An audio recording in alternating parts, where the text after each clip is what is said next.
Hello friends, welcome to tech hack. और आज हम जो टॉपिक कवर करने वाले हैं वो है थ्योरी ऑफ कंप्यूटेशन का। बहुत ही इंपॉर्टेंट टॉपिक है और उस टॉपिक का नाम है रिमूवल ऑफ नल मूव्स। देखिए, जैसा हम जानते हैं कि कई बार ऐसा हो सकता है कि हमें नल मूव्स गिवन हैं, जैसे कि इस डायग्राम में आप देख सकते हैं कि आपको एक ऑटोमेटा गिवन है और इसके बीच में Q0 और Q1 के बीच में एक नल मूव भी साथ साथ दे दिया गया है। तो ये जो नल मूव्स गिवन है हमें इन्हें हम कैसे हटाते हैं, इसे हम आज की क्लास में देखेंगे। नल मूव्स का मतलब है कि कोई भी इनपुट नहीं है तब भी हम दूसरी स्टेट को अचीव कर रहे हैं, यानी कि Q1 पर अगर कोई इनपुट नहीं भी दें तब भी वो Q2 पर जा सकती है, Q0 पर कोई भी इनपुट नहीं दें तब भी वो Q1 पर जा सकती है। इस तरह के नल मूव्स को हटाने के लिए हमें कुछ स्टेप्स फॉलो करने होते हैं और वो जो स्टेप्स हैं वो स्टेप्स कुछ इस तरह के हैं। जब भी हमें दो वर्टेक्स के बीच में नल मूव हटाना है तो सबसे पहले हम उन्हें नाम देंगे V1 और V2। V1 और V2 देने के बाद हम स्टेप 1 को कैलकुलेट करेंगे। तो जैसे कि मैंने ये डायग्राम लिया और मैंने बोला कि मुझे नाम देना है V1 और V2, तो मैंने इस वर्टेक्स को जो Q0 है इसे नाम दिया V1 और इसे नाम दे दिया V2। जब मैं Q1 और Q2 बीच में हटाऊँगा तो ये मेरा V1 बन जाएगा और ये मेरा V2 बन जाएगा। इस तरह से दो वर्टेक्स को हम V1 और V2 से डिफाइन करेंगे। ठीक है दोस्तों, इसके बाद हम चलते हैं स्टेप नंबर 1 पर। स्टेप नंबर 1 क्या बोलता है कि जब भी आपको रिमूव करना है तो सबसे पहले V1 और V2 के बीच की जो एजेस हैं उन सबको आप फाइंड कर लें, और जो एजेस V2 से स्टार्ट हो रही है उन सब एजेस को एक जगह पर लिख लें या देखें या याद कर लें। उसके बाद हमें क्या करना है, स्टेप 2 में जाएंगे और हम V1 से उन्हीं एजेस को डुप्लीकेट करेंगे, यानी कि ऐसा एक एज जो कि V2 से जा रहा था बिल्कुल वैसा ही एज हम V1 से भी निकालेंगे और उसी डेस्टिनेशन पर निकालेंगे, सेम डिटो। थर्ड में हम जब हमारे सब कुछ हो जाएगा उसके बाद हम फाइनल और इनिशियल स्टेट्स को डिफाइन करेंगे। तो अब हमने जो स्टेप बोली हैं इन स्टेप्स को एक बार इम्प्लीमेंट करते हैं। तो जो ये एग्जांपल आपको गिवन है, इस एग्जांपल हम लोग काम करने वाले हैं। तो एग्जांपल बोल रहा है कि भाई Q0, Q1 और Q2 करके 3 स्टेट्स हैं आपके पास, जिनके बीच में दो नल मूव्स हैं Q0 और Q1 के बीच में, Q1 और Q2 के बीच में। तो पहले केस में स्टेप 1 क्या बोलता है कि find all the edges starting from V2। उससे पहले हमने बोला कि हमें V1 और V2 को आइडेंटिफाई कर लेना है। तो फिलहाल अगर हम बोलें तो हमारा V2 कौन सा होगा, तो हम एक बार मार्क कर लेते हैं। तो पहले राउंड में हम इस वाले नल को हटाने की बात कर रहे हैं, ये हमारा फर्स्ट राउंड में, तो हमने इसको माना V1 और इसको मान लिया V2। अब स्टेप 1 बोलता है find all the edges starting from V2, यानी V2 से जाने वाले जितने भी एजेस हैं उन सबको फाइंड करो। तो V2 से जाने वाले जो एज हैं यहाँ पर, एक एज तो हमारे पास है Q1 जो कि 1 से Q1 पर ही जा रहा है, दूसरा एज हमारे पास है Q1 से नल लेकर के Q2 पर जा रहा है। तो ये दो तरह के एज हैं जो हमें इस फर्स्ट राउंड में मिले हैं।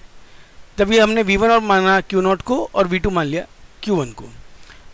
इसके बाद अगली स्टेप क्या बोलती है, अगली स्टेप बोलती है कि भाई duplicate all these edges starting from V1 without changing the edge. अब यहाँ पर V1 की वैल्यू है Q0, तो यानी कि हमें क्या करना है, अब हमें एक रीड्रॉ करना है इस डायग्राम को जहाँ हम V1 V2 मान रहे हैं Q0 और Q1 को। तो हम बोल रहे हैं कि पहले हम सॉल्व कर रहे हैं Q0 और Q1 के लिए। सो फर्स्टली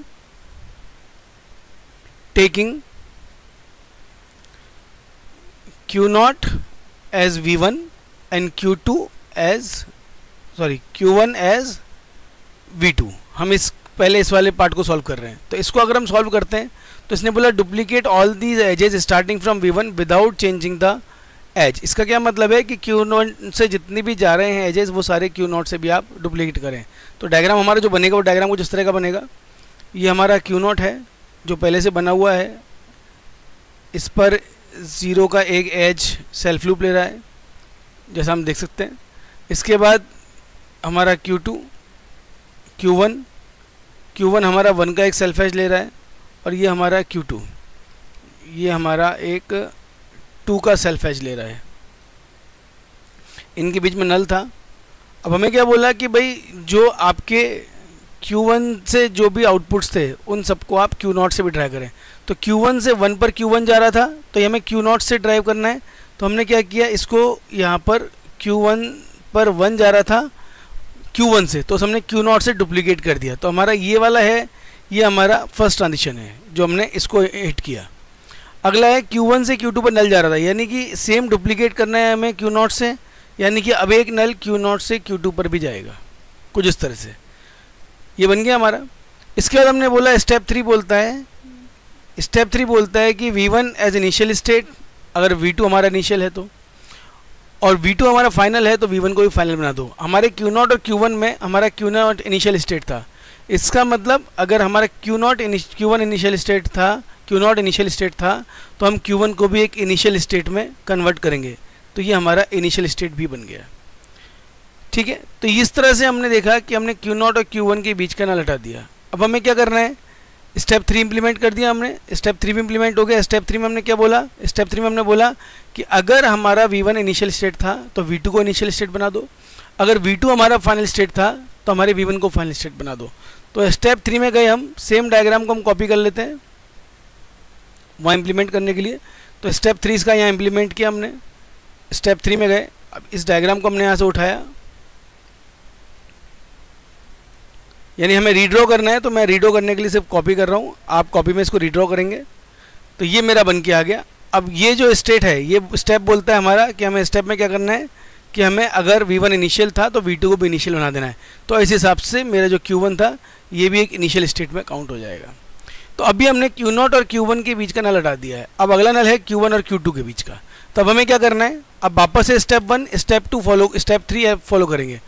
अब हम करते हैं, इसे मानते हैं V1 और इसे मानते हैं V2, यानी कि हम Q1 और Q2 के बीच का नल हटाने जा रहे हैं। तो स्टेप 1 बोलता है कि स्टेप 1 में आप वो एजेस जो भी हैं उन सबको फाइंड करें जो कि आपके V2 से स्टार्ट हो रही है। तो V2 से स्टार्ट होने वाली एज हमारे पास एक ही है और वो है Q2 से 2 पर, हम Q2 पर ही जा रहे हैं। तो यानी हमें क्या करना है, इस एज को अब V1 यानी कि Q1 से डुप्लीकेट करना है। तो इसी डायग्राम को हम वापस से रीड्रॉ करेंगे और अब Q2 से इन्हें डुप्लीकेट भी करेंगे। तो Q2 से डुप्लीकेट करने चलते हैं।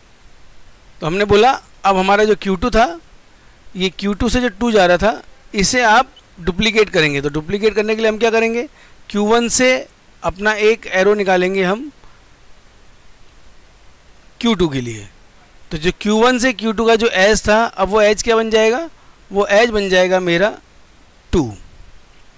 ठीक है, अब स्टेप 3 क्या बोलता है, स्टेप 3 बोलता है कि अगर मेरा V1 इनिशियल स्टेट था तो V2 को इनिशियल स्टेट बनाओ, अगर V2 फाइनल स्टेट था तो मेरे V1 को भी फाइनल स्टेट बनाओ। यहाँ Q2 फाइनल स्टेट है, इसलिए हम क्या करेंगे, इसे भी हम फाइनल स्टेट में कन्वर्ट कर देंगे, यानी ये हमारी अब फाइनल स्टेट बन गई है।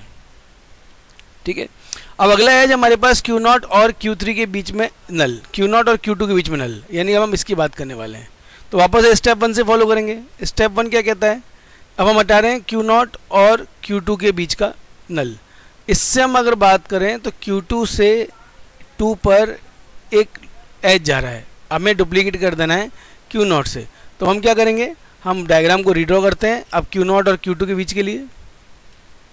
मैं पेन चेंज कर लेता हूँ जिससे आपको समझने में आसानी रहे। ये नाउ Q0 ये मेरा 0, ये इनिशियल स्टेट, ये 1, ये Q1, अब ये इनिशियल और फाइनल दोनों हो चुकी है। ये 1, ये 2 पर जा रहा है Q2 पर, और ये भी मेरा फाइनल स्टेट है। और क्योंकि ये इनिशियल थी यहाँ पर हमारी, इसलिए ये भी इनिशियल बन चुकी है। तो ये मेरी इनिशियल भी है और ये भी मेरी इनिशियल है। अब हमें बोला है कि Q0 और Q2 के बीच का नल हटाना है, तो हम क्या करेंगे, डुप्लीकेट करेंगे। तो Q2 से एक ही ट्रांजिशन जा रहा है 2 पे, हम इसे ऐसा बना देंगे। तो आप देख सकते हैं कि हमारा जो फाइनल डायग्राम है जो हम यूज़ कर रहे हैं, इस पूरे डायग्राम में कहीं भी कोई नल स्टेट नहीं है। अब क्योंकि कहीं भी कोई नल स्टेट नहीं है, इसलिए मेरा ये ऑटोमेटा नल रिमूवल में जा चुका है और मैं सारे यहाँ से नल रिमूव कर चुका हूँ। तो दोस्तों इस तरह से हम नल रिमूवल को कंप्लीट करते हैं। ये जो मेरा Q0, Q1 और Q2 है, तीनों इनिशियल और फाइनल में कन्वर्ट हो चुकी हैं, क्योंकि हमारे पास जो स्टेट्स थी उन सबको जब हमने इम्प्लीमेंट किया तो जो रूल नंबर 3 था उसके अकॉर्डिंगली हमारा ये कन्वर्जन में चला गया। तो आज के लिए इतना ही। Thank you very much, keep watching and all the best for your exams.